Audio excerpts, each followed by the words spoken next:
Hey, you're on the air with JohnJay and Rich. Well, if it isn't our friend Miley Cyrus, presenter at the Academy Awards.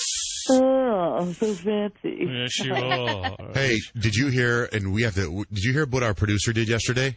No. Canceled their interview with you? Well, at least I called back and I won't get fired. Yeah. The guy's like, it's like, hey, Miley Cyrus is calling in tomorrow. We're like, oh, right on. That's huge. And all of a sudden he was like, yeah, we couldn't move some stuff around, so I canceled it. I said, are you out of your mind? It's Miley. She's got possibly I got to imagine that you were more excited about this movie coming out than any of your incredible feats that have happened before, because this is something that you sort of engineered this project, right?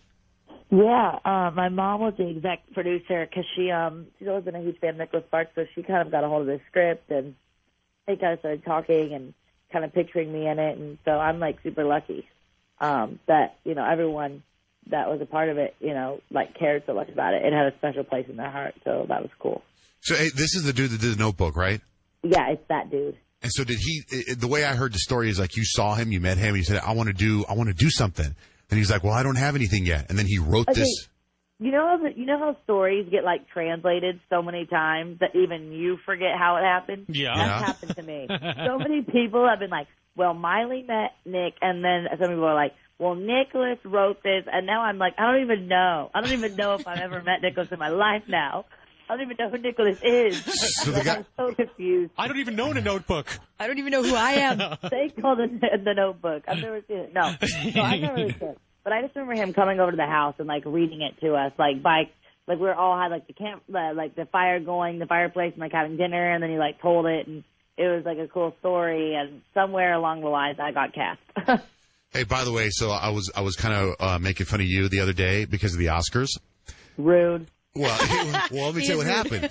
So you come out in the Oscars with that Amanda Siegfried girl, right? And you come out and you flub your lines, right? You know how you flubbed your lines?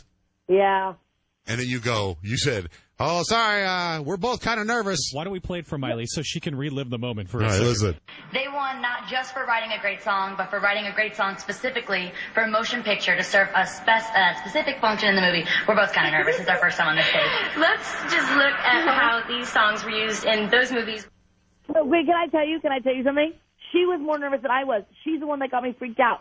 She was back there going, the revolver. What if your dress gets caught in the revolver? What if you fall down the stairs? What if our dress becomes one? And then Adam Shankman's like, oh, don't forget to add personality to it. And I'm like, knowing me, I'm going to flub the lines and be like, oh, well, my movie comes out this, go see it. Try to freaking get a plug in there. So that's just my personality. But yeah, we were both so nervous, and I wasn't even nervous until she was the one freaking me out. Yeah, but as a viewer, I didn't know what was going on. All of a sudden, I got you throwing her under the bus. You're like, sorry, we're both really nervous. And she's like, well, I didn't screw up my lines. As a viewer, you should have thought so much into it. You should have just laughed and said, oh, how cute. Her first time at the Oscars. She's adorable. How cute. She's trying to get the whole backstory. How cute. Here's Miley Cyrus, one of the biggest stars in the world, and this girl just did her first little movie, and you're like, we're both really nervous. Yeah, you're throwing the ABBA chick under the bus. That's fine. Hey, so would it be fair to say that we inspired you to cover the Poison song, Every Rose Has Its Thorn, since it happened right here in our studio for the first time? Fine. I'll give it to you. I'll give it to you so you guys will stop yelling at me about throwing the ABBA chick underneath the bus. I'll give it to you. Miley, a year ago, you were in the studio. A year ago, okay? We went to that other little part of the building here, and we were just hanging out. We started playing. Rich was playing the guitar. I started singing Every Rose Has Its Thorn. You jumped in with me singing it. Okay. I'll let you guys have it. Yes, you guys inspired me. And you said, oh, my God, I love that song. And then you started singing along, Every Rose Has Its Thorn. My favorite thing of all history is when people redo my voice, reenact my voice. I get so many different versions. How'd I do? That one's good. Thank you. I come from a long line of Texas blood, so I feel like I can assimilate. By the way, the previews for this movie, the first time I saw it was during the Oscars, the previews for it. And I think that's perfect casting for Greg Kinnear. Was he play your dad?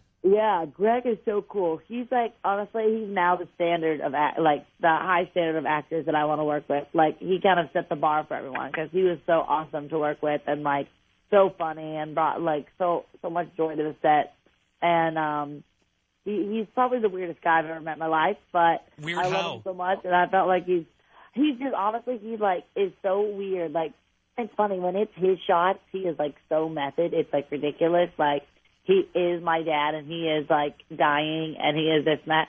And then when it's our shots, he's, like, back behind the thing, like, making jokes and, like, doing the weirdest stuff. Like, he's just so funny. He's so much fun to work with, but, like, he's definitely strange. Oh, my God. I didn't know that the dad dies in the movie. Oh, sorry. Oh, my God. I can't see that. I don't want to see. I can't see how does he die? Does he have cancer? How does Greg Kinnear die? No, I didn't say he died. I said he's dying. Oh, well, is there some kind of miraculous cure? Because the Notebook would never end that way. Well, you better go see it. They died in the Notebook. What are you talking about? Yeah, at the end, they died in the Notebook. They died. Yeah, that's right, huh? Is this movie a love story? But it's also about a father-daughter relationship, and the dad dies at the end, and you have to have an let me ask you this: do you have an emotional crying scene in this movie? I have an emotional meltdown. Really? Are you that good of an actress? Like, can you just do it right now? Like, cry, Miley, cry. You're gonna have to go see it. Cry, Miley. See what I mean? That's like plugging. You have to go see it to make me I get it. And, we're always campaigning, too, much like you're always plugging. Would it be cool if you reshoot the ending scene of the movie where you're crying and you give us a little mention? Oh, my God, I wish my dad's dying. I wish I could be listening to JohnJay and Rich right now. And then that's just part of the movie. How about you play my dad? That'd be great. And you're dying. And I'm like, you can't die. Then I can't listen to JohnJay and Rich. Oh, Miley, you're awesome, man. I'm glad you called in. I got to tell you, we were so distraught yesterday because our producer, we just hired this guy from Florida, and it's like Miley Cyrus is calling in, and then next thing you know, he's like, hey, we couldn't fit Miley anywhere, so we canceled her. I was like, are you kidding me? You make room for Miley. We talk to Miley anytime she calls in. We talk to Miley. Yeah, they were ripping him a new one. I mean, to shreds on his birthday even. I mean, he was like crumbling at the seams. The poor guy. Maybe. Should we fire him? It's up to you. Miley can save or I'll save his job. No, well, here's what we're going to do. When the movie comes out, we are going to have him actually for real life die the way Greg Kinnear dies in the movie. JohnJay. Whatever Greg Kinnear has, we want Bill to get in real life. Well, I actually poisoned my father in the film, so you're going to have to poison. Oh, my God. So you're just like Drew Barrymore in Poison Ivy. Just kidding. Miley, hold on. We're going to play your song, come back, get more dish, hear about the movie, hear about your boy, hear about music, hear about you, hear about your dad, hear about your hair, hear about your necklace. Can you hold? Yes. Please hold, Miley Cyrus.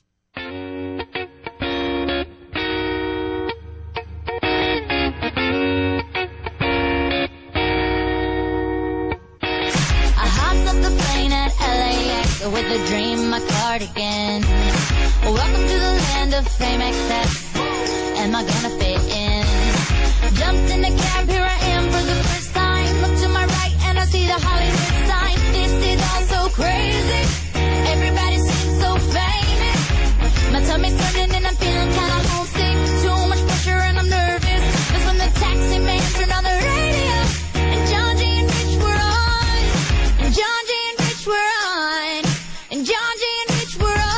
So I put my hands up to play my song. The butterflies fly away. Nodding my head like yeah. Moving my hips like yeah. Put my hands up to play my song. I know I'm gonna be okay. Yeah. It's a party in the USA. Yeah. It's a party in the USA. Get to the club in my taxi cab. Everybody's looking at me now. Like, who's that chick that's rocking kicks? She gotta be from out of town. So hard with my girls on around me. It's definitely not a Nashville party. Cause all I see